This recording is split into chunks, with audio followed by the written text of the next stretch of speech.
Hello बच्चे, कैसे आप लोग आपके समझ में होंगे। आज मैं लेके आया हूँ 18 तारीख और 20 तारीख को होने वाला है क्लास 12 का इकोनॉमिक्स का एग्ज़ाम। उसका मॉडल सेट नंबर 6 है। इससे पहले मैंने 1 से लेकर के 5 तक का मॉडल सेट ऑलरेडी डाल रखा है, साथ में अदर सब्जेक्ट का भी मॉडल सेट ऑलरेडी डाला हुआ है। नहीं देखे तो एक बार जाकर उसे जरूर चेकआउट करें। मैं लिंक आई बटन और डिस्क्रिप्शन दोनों में दे दूंगा। तो चलिए बिना देर का शुरू करते हैं मॉडल सेट नंबर 6। लेकिन उससे पहले आपने जहाँ कहीं भी ग्रुप बना रखा है, हर ग्रुप में इससे शेयर जरूर कर देना, ताकि आपकी तरह आपके फ्रेंड्स को भी इसका फ़ायदा जरूर मिले। तो सबसे पहला क्वेश्चन शुरू होता है 1 नंबर का। अर्थशास्त्र के जनक कौन थे? जनक जब पूछा जाएगा तो एक ही नाम आएगा, आपको याद रखना है, एडम स्मिथ। ये सब कुछ कॉमन क्वेश्चन सब है। नंबर 2 है, किसके अनुसार अर्थशास्त्र मानव कल्याण, किसका? तो मानव कल्याण का विज्ञान है। तो ये किसने कहा था? तो मार्शल ने कहा था कि ये मानव कल्याण का विज्ञान है। एक चीज़ और आप इसमें ये कमेंट में बताएंगे कि मार्शल का पूरा नाम क्या है।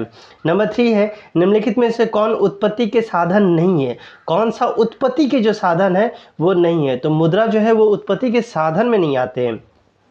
नंबर 4 है, अर्थव्यवस्था की केंद्रीय समस्या कौन सी है? केंद्रीय समस्या पूछा गया है तो सबसे पहला आ जाएगा नंबर ए, साधनों का आवंटन। ये जो है केंद्रीय समस्या हमारा हो जाएगा। नंबर 5 में है, किस प्रकार की अर्थव्यवस्था में कीमत तंत्र के आधार पर निर्णय लिए जाते हैं? किसके आधार पर? तो कीमत तंत्र के आधार पर निर्णय लिए जाते हैं। तो ये हो जाएगा ख नंबर, पूंजीवादी। 6 नंबर है, उस वक्र का नाम बताइए जो आर्थिक समस्या को दर्शाता है। जो आर्थिक समस्या को दर्शाता है तो ये दिखाएगा कौन? तो उत्पादन संभावना वक्र। इसके बाद हम लोग आते हैं नंबर 7 में, जहाँ पूछा गया है शोसेन का प्रथम नियम कौन सा था? शोसेन का प्रथम नियम बोला गया है तो बी नंबर, सीमांत उपयोगिता का हास नियम। 8 है, जब कुल उपयोगिता अधिकतम होती है तब सीमांत उपयोगिता क्या होती है? तो ये हो जाएगा नंबर ग, तब वो शून्य हो जाएगी। नंबर 9 में है, कीमत और बजट रेखा की ढाल जो है वो क्या होगा? तो ये हो जाएगा -px/py। 10 नंबर है, उपयोगिता का क्रमवाचक कौन सा? क्रमवाचक सिद्धांत किसने दिया था?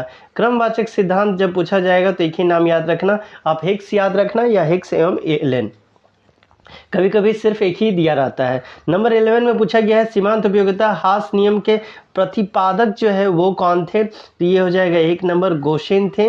नंबर 12 पे है, मांग वक्र की सामान्यतः ढाल जो होती है वो कैसी ढाल होती है?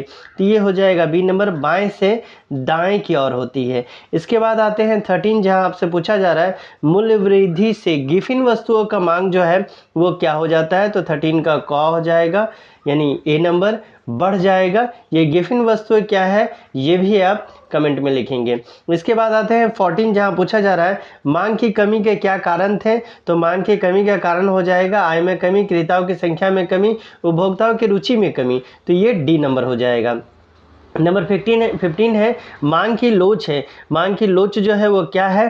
तो ये गुणात्मक होता है। 16 है, विलासिता वस्तुओं की मांग होती है। विलासिता वस्तुओं की जो मांग होती है वो क्या होती है? तो अत्यधिक लोचदार हो जाती है। नंबर 17 में है, निम्न में से कौन उत्पत्ति का साधन नहीं है? तो ये हो जाएगा ग नंबर, मुद्रा। ये क्वेश्चन रिपीट हो गया है। 18 नंबर है, परिवर्तनशील अनुपात का नियम संबंधित है। ये किससे संबंधित है? तो अल्पकाल से संबंधित है। 19 है, पूर्ति अपनी मांग स्वयं उत्पन्न करता है। यह कथन जो है ये किसका है? तो ये JB से का है। नंबर 20 है, निम्नलिखित में से किस विधि से GDP की गणना की जा सकती है? GDP की गणना पूछा गया है तो ये हो जाएगा मूल्य वृद्धि से, आय वृद्धि से, व्यय वृद्धि से, यानी डी नंबर इसका सही ऑप्शन हो जाएगा, क्योंकि इसमें तीनों विधि लगता है। नंबर 21 में पूछा गया है भारत में वित्तीय वर्ष की कालावधि जो है वो क्या है? तो ये हो जाएगा 1 जुलाई से 30 जून तक। ये हो जाएगा नहीं, ये हो जाएगा 1 अप्रैल से लेकर के 31 मार्च तक। नंबर 22 है, भारत में केंद्रीय बैंक निम्न में से कौन सा है? केंद्रीय बैंक जब भी आपसे पूछा जा रहा है तो केंद्रीय मतलब सेंट्रल नहीं होगा, ये RRB यानी भारतीय रिजर्व बैंक होगा। इसको आप ध्यान में रखेंगे। नंबर 23 है, विश्व बैंक की स्थापना किस वर्ष हुई थी? विश्व बैंक की स्थापना यानी वर्ल्ड बैंक पूछा जा रहा है, इसकी स्थापना कब हुई थी? तो 1944 में। नंबर 24 है, अल्पकाल में एक पूर्ण प्रतियोगिता फर्म को हानि होती है। कब हानि होती है? तो ये हो जाएगा ख नंबर, जहां MR जो है वो MC जो है वो छोटा हो जाता है MR से। 25 में है पूर्ण प्रतियोगिता बाजार में किस प्रकार की वस्तुओं का उत्पादन होता है, किस प्रकार की पूछा गया है तो समरूप हो जाएगा। 26 है एकाधिकार में फर्मों की संख्या कितनी होती है, तो फर्मों की संख्या कितनी हो जाएगी, एकाधिकार है तो एकाधिकार मतलब सिंगल रहेगा। नंबर 27 में पूछा जा रहा है यदि किसी अर्थव्यवस्था में एमपीसी का मान 0.4 है तो एमपीएस जो है वो क्या होगा। एमपीसी जो है वो 0.4 दिया, आपसे एमपीएस पूछा जा रहा है तो 27 का हो जाएगा ख नंबर 0.6 यानी बी। नंबर 28 में है the general theory of employment interest and money नामक पुस्तक के लेखक जो हैं ये कौन है, तो ये हो जाएगा J.M. केन्स, इनका फुल फॉर्म भी आप लिखेंगे।